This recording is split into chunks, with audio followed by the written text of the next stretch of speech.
Hello student, आज हम इस वीडियो में अभी आपने अगर ट्वेल्थ में अगर कॉमर्स किया है तो उसके बाद आप कौन कौन से करियर ऑप्शंस आपको अवेलेबल होगी इस बारे में यहाँ पर इस वीडियो में देखने वाले हैं।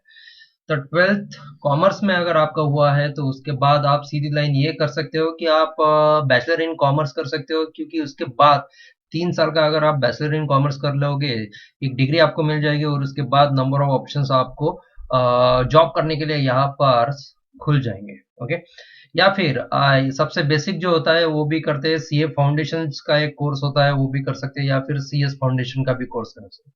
तो मैं आपको यहाँ पर ये बताना चाहता हूँ कि सीएस फाउंडेशन और सीए फाउंडेशन इन दोनों में क्या डिफरेंस है। तो इनका जो इंस्टीट्यूट है जो भी कंडक्ट करता है एग्जाम्स, तो सीए का जो इंस्टीट्यूट होता है वो institute of chartered accountants of India होता है, और सीएस का जो कोर्स है वो करता है institute of company secretary of India. तो कंपनी सेक्रेटरी और यहाँ पर चार्टेड अकाउंटेंट्स, ये दोनों आपको याद रखना है। C is nothing but chartered accountant and C is nothing but a company secretary of India. तो इन दोनों के इंस्टीट्यूट डिफरेंट डिफरेंट है, इसलिए या इन दोनों का सिलेबस थोड़ा डिफरेंट डिफरेंट होता है। और बेसिक डिफरेंस इन दोनों का सीए फाउंडेशन और सी एस फाउंडेशन में यह होता है कि सीए एक पर्टिकुलर अकाउंटेंट्स अकाउंटेंट्स के बारे में आपको ज्यादा से ज्यादा पढ़ाता है, और सीएच जो है वो आपको अकाउंटेंट के बाद भी सॉफ्ट स्किल और उसके बाद आपको टेक्निकल स्किल भी वहां पर दिया जाता है। ओके, सो बेसिक डेफिनेशंस यहाँ सीए और सीएस का आपको समझ में आया होगा। या फिर आप 3 साल का बीबीए और उनके बाद 2 साल का मास्टर यानी कि एमबीए कर सकते हो। तो बीबीए यानी कि आप जो भी बैचलर इन एडमिनिस्ट्रेशन होता है उसका एक कोर्स है, ये आप 3 साल का यहाँ पर डिग्री ले सकते हो बीबीए। उसके बाद 2 साल का आप मास्टर इन बिजनेस एडमिनिस्ट्रेशन कर सकते हो। कोई भी इंस्टीट्यूट हो, कोई भी बिजनेस हो, तो उसमें एडमिनिस्ट्रेशन के जो लोग होते हैं वो सब बीबीए और एमबीए करने के बाद ही वहां पर आते हैं। तो बीबीए और एमबीए में भी नंबर ऑफ स्ट्रीम यहाँ पर आपको अवेलेबल है। आप जो स्ट्रीम में आपको स्किल है उस स्किल के हिसाब से आप उसमें एडमिशन ले सकते हो। उसके बाद में 3 ईयर का आप बीसीए भी कर सकते हो, लेकिन बीसीए और बैचलर इन आर्किटेक्चर्स अगर आपको करना है तो आपको ट्वेल्थ में मैथ्स के साथ साथ इंग्लिश का सब्जेक्ट लेना होता है। तो यानी कि ट्वेल्थ में कॉमर्स तो है लेकिन मैथ्स भी और इंग्लिश भी आपको लेना होगा, तब जाकर आपको 3 साल का BCA bachelor in computer applications और आर्किटेक्चर लेना है, क्योंकि ये दोनों जो फील्ड है वो डिजाइन के रिलेटेड होते हैं। आर्किटेक्चर जो है वो अपने कंस्ट्रक्शनल डिजाइन करता है, और कंप्यूटर एप्लीकेशन जो है वो कंप्यूटर के जो एप्लीकेशंस होते हैं उनको डिजाइन करते हैं। तो डिजाइन के हिसाब से यहाँ पर मैथ्स जो है कंपलसरी है, शायद इंग्लिश एक ऑप्शनल सब्जेक्ट हो सकता है। तो बैचलर इन आर्किटेक्चर्स का अगर आप ड्यूरेशन देखते हो तो 5 साल का होता है, तो इसलिए यहाँ बहुत से कम स्टूडेंट यहाँ बैचलर ऑफ आर्किटेक्चर्स को प्रेफर कम करते हैं, लेकिन बैचलर इन आर्किटेक्चर भी बहुत अच्छी फील्ड है। या फिर आप ये कर सकते हो डीएड, डिप्लोमा इन एजुकेशन। 12वीं के बाद 2 साल का डिप्लोमा इन एजुकेशन और उसके बाद बैचलर इन एजुकेशन आप कर सकते हो, ताकि उसी कॉलेज में आप पढ़ा सकते हो एज अ टीचर जिस कॉलेज में आपने 11th और 12th का कॉमर्स कंप्लीट किया था। ओके, एक अच्छी सैलरी होती है, एक नोबल प्रोफेशन जिसे हम बोलते हैं टीचिंग का, तो ये टीचिंग आप बोल सकते हो। लेकिन इसके लिए आपको जो कंसेप्ट आपने 11th 12th में जो कंसेप्ट आपने यहाँ पर स्टडी किए होते वो सब के सब यहाँ आपको अच्छी तरह उसमें इंटरेस्ट होना चाहिए पढ़ाने के लिए, और आपका एक विल पावर जो होता है वो विल पावर यहाँ पर बहुत स्ट्रांग होना चाहिए। ओके, और लास्ट में है कॉल सेंटर। तो यहाँ पर कॉल सेंटर डायरेक्टली दिया है, तो मैं ये कॉल सेंटर को मैं कट करके आपको ये रिकमेंड करूंगा कि ये कॉल सेंटर नहीं होता, ये होता है फाइनेंस एडवाइस कॉल सेंटर। तो फाइनेंस एडवाइस कॉल सेंटर्स कौन से होते हैं कि देखो, जैसे कि शेयर मार्केट्स में कोई कस्टमर्स इन्वेस्ट कर रहा है तो उनको आप फाइनेंशियली एडवाइस कर सकते हो बाय मेकिंग अ कॉल और मैसेज और ईमेल्स और लाइक दैट्स। ओके, तो ये जो होता है ये कॉल सेंटर, यानी कि कॉल करके आपको कस्टमर के साथ बात तो करनी है, लेकिन आपको उनको सर्विस कौन सी देनी है, फाइनेंशियली रिलेटेड, क्योंकि आपका कॉमर्स हो चुका है, आपको कॉमर्स यानी कि फाइनेंस के बारे में अच्छी तरह से मालूम है as compare to the any ordinary person. तो ये कॉल सेंटर अपना बीपीओ कॉल सेंटर नहीं होता या फिर ऐसा ऑर्डिनरी कॉल सेंटर नहीं होता है, तो फाइनेंस के रिलेटेड कॉल सेंटर होता है। ओके, अगर आप बीकॉम कर लिया है तो आप बीकॉम अगर 3 ईयर का कर लो तो आपको एक फील्ड और ओपन हो जाएगी, जो आप यहाँ पर 3 साल का बीबीए करने के बाद एमबीए कर सकते हो। उसी तरह से आप बीकॉम करने के बाद भी एमबीए कर सकते हो, ओके, यानी कि आपने बीकॉम कर लिया और बाद में आपको ऐसा लगा कि मुझे एमबीए करना था, तो भी जाकर आप बीकॉम एमबीए कर सकते हो। तो एमबीए में मार्केटिंग, फाइनेंस, मटेरियल्स एक्सेट्रा इस तरह के कुछ तो भी वहाँ पर फैकल्टी नंबर ऑफ स्ट्रीम्स वहाँ पर होते हैं, तो उसमें से कोई भी जो स्ट्रीम्स आपके स्किल के हिसाब से आपको लेनी होती है। उसके बाद में आप मैनेजर या बिजनेसमैन वहां पर बन सकते हो once you completed the MBA, लेकिन इसके लिए आपको बहुत सारा एक्सपीरियंस गेन करना होता है, इसलिए एज अ एमबीए यानी कि एडमिनिस्ट्रेटर आपको काम करना होगा, तब जाकर आप मैनेजर बनोगे और या फिर एक सक्सेसफुल बिजनेसमैन बन सकते हो। ओके, सो बिजनेस कैसे चलाना है, क्या करना है, इनकम कैसे आ रहे हैं, उसके प्रॉफिट और लॉस ये सीए वाले आपको कैलकुलेट कर लेंगे, लेकिन बिजनेस को कैसे इंप्रूव करना है ये हमें बताते हैं बिजनेस एडमिनिस्ट्रेटर।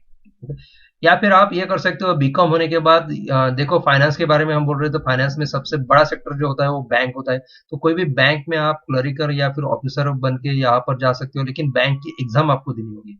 या फिर इंश्योरेंस के जो जैसे कि एल आई सी है या फिर मुथूट है, लाइक दैट्स, तो ऐसे बहुत सारी कंपनी इंश्योरेंस के अभी मार्केट में अवेलेबल है, उसमें भी आप as a clerk as a officer यहाँ पर एग्जाम दे के आप वहां पर ज्वाइन कर सकते हो, या फिर प्रोफेशनली जैसे पीओ बोल सकते हो, लाइक दैट। डेवलपमेंट के भी बहुत सारे एग्जाम्स वहां पर होते हैं। Okay, so bank, insurance, probationary और डेवलपमेंट्स ऐसे सेक्टर से उसमें आप ऑफिसर एज ए ऑफिसर आप काम कर सकते हो।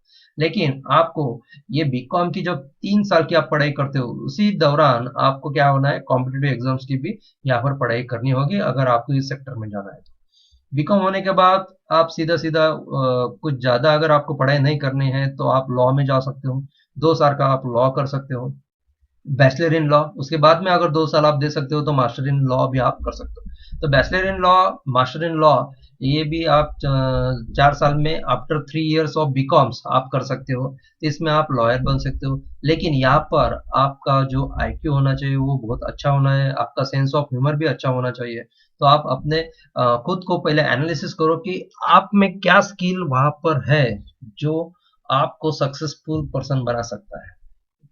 या फिर बीकॉम बनने का के बाद आप सीए यानी कि सीधे चार्टेड अकाउंटेंट का 2 साल का कोर्स कर सकते हो, उसके बाद आप किसी भी कंपनी में एज अ सीए ज्वाइन कर सकते हो। चार्टेड अकाउंटेंट का काम होता है कि फाइनेंशियल एडवाइस देना है, कंपनी में कितना इनकम हो रहा है, कितना उसको लॉस हो रहा है, ये सब फाइनेंस के रिलेटेड जो भी काम होते हैं, जैसे कि टैक्स कितना बचाना है, कैसे बचाना है, कहाँ पर सेविंग कर सकते हैं, कहाँ पर इन्वेस्ट करना है, कब इन्वेस्ट करना है, कौन से टाइम में, कौन से फाइनेंशियल ईयर में क्या हो रहा है, तो ये सब कौन बताते हैं, चार्टेड अकाउंटेंट बताते हैं। तो हर एक कंपनी को सीए की जरूरत होती है, जो कि फाइनेंशियली डायरेक्शन कंपनी को देता है, तो इसलिए आप 2 साल का सीए कर लो आफ्टर बीकॉम।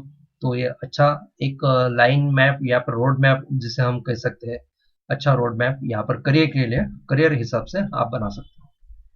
उसके बाद बीकॉम के बाद आप बीएड, जैसे कि यहाँ पर हमने देखा बीएड, 12वीं के बाद आप डिप्लोमा कर सकते हो, लेकिन डिप्लोमा के बाद बीएड करना होता है। तो ये तो एक एक लाइन यहाँ से है कि 12वीं के बाद आप डिप्लोमा इन एजुकेशन कर लो और बाद में बैचलर इन एजुकेशन करो। या फिर कोई अगर घूम फिर कर आना चाहता है तो बीकॉम का नॉलेज ले लो और उसके बाद में आप बीएड, सीधा बीएड यानी कि डिप्लोमा इन एजुकेशन आप क्या कर दोगे, बाईपास कर दोगे, सीधा बैचलर इन एजुकेशन में आ जाओगे। उसके बाद मास्टर इन एजुकेशन भी आप कर सकते हो। ओके, और आप एक अच्छे खासे टीचर वहां पर बन सकते हो। उसके बाद बीकॉम के पास ICWA, जिसका लॉन्ग फॉर्म होता है institute of cost and work accountants of India, institute of cost and work accountant of India. अभी हाल में इसका जो फुल फॉर्म और लॉन्ग फॉर्म में अभी चेंज हो गया, इसे हम बोलते हैं ICAI, जिसका हम बोल सकते हैं कि institute of cost accounts of India. तो अगर आपको चार्टेड अकाउंटेंट बहुत ही हार्ड जा रहा है तो आप उससे थोड़ा इजियर जो है ICWA या फिर ICAI, जिसे हम लेटेस्ट बोल सकते हैं, वो यहाँ पर कर सकते हैं। इन दोनों में चार्टेड अकाउंटेंट और ICWA में थोड़ा डिफरेंस आता है। ओके, ये सीए जो होता है वो बहुत टफ होता है as compare to the ICWA, लेकिन अगर आप अच्छी तरह से पढ़ाई करो तो कोई भी टफ, कुछ भी जो फील्ड है वो ज्यादा से ज्यादा टफ नहीं हो सकती। यानी कि इंडिया में ऐसा कोई भी एग्जाम्स नहीं है जिसे आप अगर मन लगाकर 1 साल में पढ़ो फुल टाइम्स, अगर आप एज ए स्टूडेंट, आप अगर दिन में से 15 या 16 घंटे आप अच्छी तरह से टाइम मैनेजमेंट करके अगर 1 साल कंटिन्यू करते हो तो इंडिया की बड़ी से बड़ी एग्जाम्स आप क्रैक कर सकते हो। तो चार्टेड अकाउंटेंट क्या चीज है। ओके, तो ये भी आप कर सकते हो अगर आपको ये बहुत हार्ड है लग रहा है as per according to grasping power, so ICWA पे आप ऑप्शंस ले सकते हो। ये भी 2 साल का है, चार्टेड अकाउंटेंट भी 2 साल का है, लेकिन करियर ऑप्शन जो स्कोप है वो दोनों का ही इक्विवेलेंट होता है। ओके, उसके बाद में आप बैचलर इन लाइब्रेरी साइंस कर सकते हो, यानी कि आप जो लाइब्रेरियंस आप देखते हो, जैसे कि कोई भी 11 12 का कॉलेज आप अगर देखते हो तो उसमें एक लाइब्रेरी होती है, उसमें बैठे हुए जो लाइब्रेरियन होते हैं उनका एजुकेशन क्या होता है, तो बैचलर इन लाइब्रेरी साइंस होता है। तो आप 1 साल का वो करके लाइब्रेरियन बन सकते हो। ओके, फिर आप 2 साल का सीएस कर सकते हो, जैसे यहाँ पर सीएस फाउंडेशन मैंने बताया था, उसी तरह से आप यहाँ पर सीएस यहाँ पर कर सकते हो। ये बहुत ही इंपॉर्टेंट फील्ड है, इंपोर्ट एक्सपोर्ट डिप्लोमा। अगर आपको डिप्लोमा करना है इंपोर्ट एक्सपोर्ट में, तो आपको 1 साल का ड्यूरेशन यहाँ पर लगेगा ये डिप्लोमा कंप्लीट करने के लिए। और यहाँ पर ये फील्ड जो है वो इंपोर्ट एक्सपोर्ट का फाइनेंशियल आपको कैसे मैनेज करना होता है, यानी कि कॉमर्स जो है फाइनेंस के रिलेटेड इंपोर्ट एक्सपोर्ट के रिलेटेड यहाँ पर हमें स्टडी करते हैं, और उसी फील्ड में आपको जॉब वहां पर मिलेगी।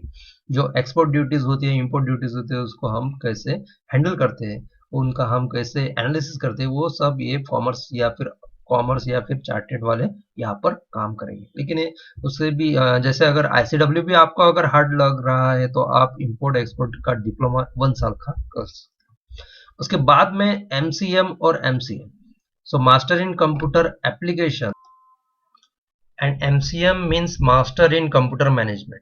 तो यहाँ पर कंप्यूटर को मैनेज करना है, यहाँ पर कंप्यूटर के एप्लीकेशन बनाना है।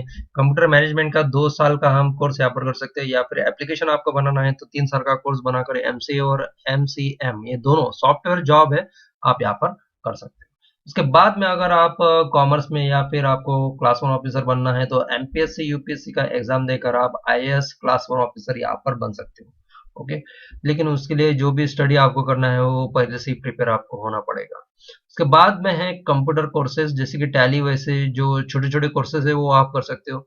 जैसे कि आपने कंप्यूटर का एक छोटा सा कोर्स अगर टैली यहाँ पर कर दिया जिसका ड्यूरेशन बहुत ही कम होता है, 1 साल से भी कम होता है, तो टैली अगर आपका आ गया है और आपका बेसिक क्वालिफिकेशन बीकॉम है, तो आप क्या कर सकते हो कि आपके जो नियर बाय आप जिस एरिया में रहते हो उस नियर बाय एरिया में जो भी स्मॉल बिजनेस या फिर इंस्टीट्यूट होते हैं उसमें आप एज अ क्लर्क करके वहां पर ज्वाइन कर सकते हो। टेम्परेरी बेसिस पे आप वहां पर कंप्यूटर कोर्सेज या टैली के बेस पर आप जॉब रिकमेंडेड कर सकते हो, या फिर वहां पर मिल सकता है। ओके, तो ये बहुत ही इजी कोर्स होता है, यानी कि शॉर्ट, यानी कि कम से कम समय में आपको अगर कमाना चाहते हो तो ये आप कर सकते हो कंप्यूटर कोर्स टैली नाम का, जो कि हर एक इंस्टीट्यूट में हर एक जो अभी हम एलबीए करेंगे या फिर यहाँ पर एमसीएम एमसीए करेंगे तो टैली उसमें आ ही जाएगा। ओके, तो बेसिक टैली का नॉलेज हमें बीकॉम में भी मिल जाता है जो 3 साल का हम करते हैं, लेकिन यहाँ पर डिटेल कोर्स हमें यहाँ पर कंप्यूटर कोर्स सेपरेटली करना पड़ेगा अगर हमें उसे डिटेल में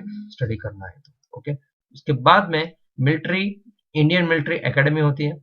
okay, so Indian military academy में आपको बीकॉम की जो जगह होती है उसमें आपको अगर वैकेंसी निकलती है तो उसके अगेंस्ट आपको अप्लाई करना होता है, और उसके बाद आप एग्जाम देकर वहां पर एक पोस्ट सिक्योर कर सकते हो as a finance advisor. Okay, तो इस तरह से आप अगर कॉमर्स करते हो तो इतने ऑप्शंस आपको अवेलेबल है कॉमर्स फील्ड के स्टूडेंट को। ओके, सो होप सो आपके वीडियो अच्छा लगा होगा। Thanks for watching this video. Next video में हम आर्ट के बारे में स्टडी करने वाले हैं। आर्ट के बारे में देखने वाले हैं कि अगर हम 12th में अगर आर्ट लिए हैं तो उसके बाद हमारे पास कौन कौन से ऑप्शंस वहां पर ओपन होते हैं। Okay, so thank you for watching this video.